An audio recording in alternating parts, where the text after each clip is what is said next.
এই যে 3D ইমেজটা, এটার মধ্যে আমরা আজকে ডিসকাস করব ডাইজেস্টিভ সিস্টেম অর্থাৎ পাচন তন্ত্র।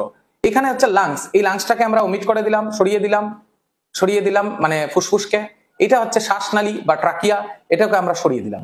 এই যে তোমরা দেখতে পাচ্ছ, এইটা হচ্ছে ফুড পাইপ, খাদ্যনালী বা ইসোফেগাস।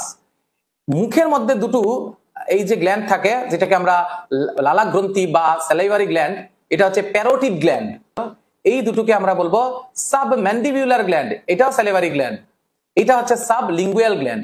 তারপরে খাবারটা আমাদের ইসোফেগাস অর্থাৎ ফুড পাইপ দিয়ে আসে। ফুড পাইপ দিয়ে এসে আমরা এই ডায়াফ্রামটাকে সরিয়ে ফেলি। ফুড পাইপ দিয়ে এসে খাবারটা কোথায় যায় জানো? স্টমাকে। এই যে এই হচ্ছে আমাদের স্টমাক বা পাকস্থলী, দেখতে পাচ্ছ? এইখানে তোমরা দেখতে পাচ্ছ পেছন দিকে, এই যে এটা হচ্ছে একটা প্যানক্রিয়াস বা অগ্নাশয়। আর এই যে লিভারের নিচে তোমরা দেখতে পারবে, এই যে দেখো একটা গ্রিন কালারের যেটা আছে, এটা হচ্ছে আমাদের গাল ব্লাডার বা পিত্তথলি। খাদ্যটা স্টমাকে আসার পর কোথায় আসবে? ইন্টেস্টাইন অর্থাৎ ক্ষুদ্রান্ত। ক্ষুদ্রান্ত থেকে ডাইজেস্টেড অর্থাৎ যেগুলি পাচিত খাদ্য, সেগুলি সারা দেহে রক্তের মাধ্যমে ছড়িয়ে পড়বে। তারপর অপাচ্য খাবারটা, আনডাইজেস্টেড ফুডটা লার্জ ইন্টেস্টাইনে চলে আসবে, বৃহদান্ত্রে।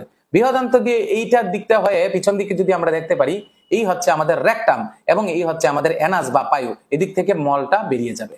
এই হচ্ছে আমাদের ডাইজেস্টিভ সিস্টেম বা পাচনতন্ত্রের